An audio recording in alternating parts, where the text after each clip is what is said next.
Welcome to my YouTube channel Mukesh Badthaniya YouTube channel में आपका हार्दिक स्वागत है। और आज का जो हमारा ब्लॉग है वो जयपुर शहर की सबसे खूबसूरत जगह है, जहां पर हमारे सैनिकों को सम्मान दिया गया है और हमारे सैनिकों के लिए ये सम्मान की सबसे बड़ी जगह है। और हम जब वहां पहुंचते हैं तो हमें एक अलग ही शांति का अनुभव होता है और हमारा जो दिल है वो गर्व से और प्राउड से भर जाता है। ये एक ऐसी जगह है जहाँ पर आकर मनुष्य या हर आदमी अपने आप को अपने देश से जोड़ता है और अपने देश के प्रति कितने लोगों ने जान न्यौछावर करी है, कितने लोगों ने अपने प्राणों की आहुति दे दी है और हमारे भारत देश के लिए कितने लोगों ने अपना तन मन धन न्यौछावर कर दिया है। और उसी कहानी को देखने को हमें मिलती है उन अज्ञात हीरों को जिनका नाम हम शायद जानते भी नहीं हैं और जो उनके लीडर हैं उनके नाम हम जानते हैं। तो उन लीडरों उन अज्ञात हीरों की कहानियाँ हमारे जहन में बसी हुई है और हमारे दिल और दिमाग में उनका राज रहता है। तो आज हम आपको घुमाने ले जा रहे हैं अमर जवान ज्योति, जो बेहद ही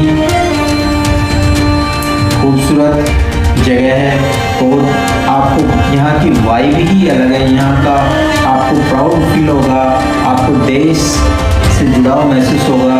और ये जो जगह है वो जयपुर शहर के बीचों बीच जगह है। नई विधानसभा जो बनी है उसके पास में ये अमर जवान ज्योति बनी हुई है। आप इसे जाके देख सकते हैं। आप जयपुर के किसी भी कोने में हो, आप इजी वे में और आसानी से यहाँ पर पहुँच सकते हैं, क्योंकि जयपुर विधानसभा क्षेत्र और ये जनपद क्षेत्र है और यहाँ पर जितने भी शैक्षणिक कार्यक्रम होते हैं, सांस्कृतिक गतिविधियाँ होती है। और अमर जवान ज्योति SMS सवाई मानसिंह स्टेडियम के पीछे का हिस्सा है। आप सवाई मानसिंह स्टेडियम जहाँ पर खेल कूदों का आयोजन होता है, कई बार आपने यहाँ पर क्रिकेट के आयोजन भी देखे होंगे, क्रिकेट भी आपने देखा होगा। तो ये विश्व स्तर और राज्य स्तर पे भी ये जगह बहुत ही प्रसिद्ध है और इसके पीछे ही है अमर जवान ज्योति, जहाँ पर आप आसानी से पहुँच सकते हैं और अमर जवान ज्योति को देख सकते हैं। और हमारे जो शहीद है, जो हमारे भारत देश के अमर सैनिक, नौजवान सैनिक, उनसे आप जुड़ सकते हैं, उनकी वाइब को महसूस कर सकते हैं और शांति को महसूस कर सकते हैं और भारत की आन बान शान को महसूस कर सकते हैं। अमर जवान ज्योति सुबह 8 बजे से और रात को 9 बजे तक खुलता है। यह निःशुल्क है और यहाँ पर 2 लाइट शो होते हैं, जिनमें 8 से और 8:30 बजे तक हिंदी में लाइट शो होता है और 9 से 9:30 बजे तक इंग्लिश में लाइट शो होता है, जहाँ पर जो हमारे भारत के जवान हैं उनसे जुड़ी बातें बताते हैं और उनका इतिहास बताते हैं, उनकी वीरता, शौर्य और उनके अदम्य साहस को दिखाते हैं और साथ में दिखाते हैं हमारे भारत की बढ़ती हुई ताकत, बढ़ता हुआ शौर्य, बढ़ता हुआ विश्वास और बढ़ता हुआ एक फोर्स और बढ़ता हुआ अदम्य ताकत, शक्ति को दिखाया जाता है। तो आप आकर यहाँ पर शाम के समय आकर आप अमर जवान ज्योति के लिए लाइव शो हम देख सकते हैं और साथ में यहाँ पर चारों तरफ बहुत ही सुंदर रोशनी की जाती है, वो भी आप जाके देख सकते हैं। तो चलिए जानते हैं अमर जवान ज्योति का इतिहास। जयपुर की अमर जवान ज्योति का इतिहास 1971 के भारत पाकिस्तान युद्ध से जुड़ा हुआ है। यह स्मारक सन 1971 के युद्ध में शहीद हुए भारतीय सैनिकों की याद में बनाया गया है। और इसका उद्घाटन सन 1972 में तत्कालीन प्रधानमंत्री इंदिरा गांधी ने किया था और नए विधानसभा भवन के पास, जनपद के पास ये स्थित है। स्मारक में एक उल्टी राइफल और उसके ऊपर एक हेलमेट है जिसके चारों ओर 4 मशालें जलती है जो सैनिकों के बलिदान और वीरता का प्रतीक है। ऐतिहासिक पृष्ठभूमि। उद्देश्य, यह स्मारक विशेष रूप से सन 1971 में भारत पाकिस्तान युद्ध में शहीद हुए सैनिकों को समर्पित है, लेकिन यह उन अज्ञात सैनिकों को भी नमन करता है जिन्होंने देश की सेवा में अपना बलिदान दिया था। स्मारक की संरचना और विशेषताएं। डिजाइन। यह स्मारक काले संगमरमर के आधार पर गुलाबी बलुआ पत्थरों से बना हुआ है। मुख्य प्रतीक, इसके केंद्र में एक उल्टी बंदूक और उसके ऊपर एक हेलमेट रखा हुआ है जो सैनिकों की निरंतर सतर्कता और रक्षा के लिए तत्परता को दर्शाता है। ज्वालाएं। इसके चारों ओर 4 बर्नर मशालें हैं जो हमेशा जलती रहती है। यह लपटे सैनिकों की शाश्वत स्मृति और वीरता का प्रतीक है। वर्तमान स्थिति और महत्व। समारोह स्थल। यह स्मारक सैनिकों के प्रति सम्मान व्यक्त करने के लिए और श्रद्धांजलि देने के लिए महत्वपूर्ण स्थान बन गया है।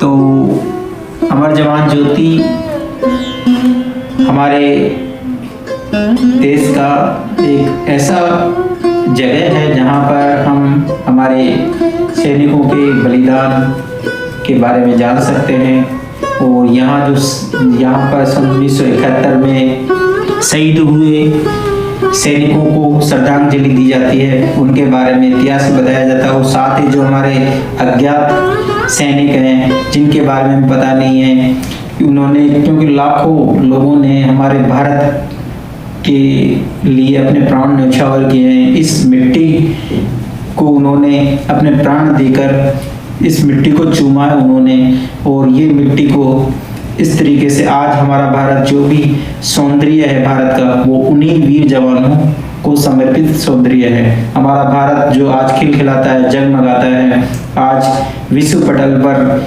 अपना एक नया रंग और रौनक रखता है, वो उन्हीं वीर सपूतों के कारण है। तो आप यहाँ पर आ सकते हैं क्यों और देख सकते हैं हमारे सैनिकों को। जब भी आपको समय मिले आप इस जगह पर जरूर आएँ और हमारे सैनिकों की बहादुरी, उनका शौर्य, उनके साहस और उनको त्याग को जान सकते हैं और उन्हें नमन कर सकते हैं। और साथ में हम देख सकते हैं हमारे भारत का इतिहास, और यहाँ पर एक ओपन संग्रहालय भी है जहाँ आप जाकर देख सकते हैं कि उन सैनिकों ने उस समय कौन सी पोशाकें पहनी होगी, वहाँ पर किस तरह के उपकरण रखे होंगे, उनकी वर्दी कैसी है और किस समय पे वो सारी चीज़ें दिखाई देती है। देखिए अब यहाँ पर ये जो आखिरी विदाई पॉइंट है वो भी यहाँ पर दिखाया गया है कि सैनिकों का आखिरी सफ़र यहाँ पर ख़त्म हो जाता है और साथ में उनकी जिम्मेदारी भी खत्म हो जाती है, लेकिन वो जब तक जीते हैं अपनी जिम्मेदारी को पूर्ण रूप से निभाते रहते हैं। वो अपने तन से, मन से और यहाँ तक कि धन से और अपना सर्वस्व न्यौछावर कर देते हैं, क्योंकि उनके लिए अपना देश पहला है, सबसे पहले अपना देश है। और हमें उन लोगों को उतना ही सम्मान देना चाहिए जो हमारे देश के लिए आज भी लड़ रहे हैं और तत्पर है उन सैनिकों के लिए। और हमारा जो मुकेश बर्थनी यूट्यूब चैनल है उनको नमस्कार करता है, उनके लिए सैल्यूट करता है। और साथ में जो हमारे सैनिक नहीं रहे हैं, जिन्होंने हमारे देश के लिए पूर्ण रूप से योगदान दिया है, अपने जान तक न्यौछावर कर दिए, उन लोगों को हमारी तहे दिल से श्रद्धांजलि भी हम देते हैं। और आपके लिए ऐसी जगह का ब्लॉग लाते हैं तो हमें बहुत खुशी होती है। हम दिखाना चाहते हैं कि हमारा जो प्रथम और अग्रणी व्यक्ति है वो हमारे देश का सैनिक है, जिसने हमारे देश को अपने लहू से सींचा है। उस को हम नमस्कार करते हैं और हमारा चैनल सदैव उनका ऋणी है कि हमने आज जो भी हम कुछ कर रहे हैं उन्हीं लोगों की वजह से कर रहे हैं, जिन्होंने आज अपने जान को न्यौछावर करके हमें इतनी आज़ादी महसूस कराई, स्वतंत्रता महसूस कराई, ताकि हम जी सकें और सर उठाकर रह सकें। जय हिंद, जय भारत।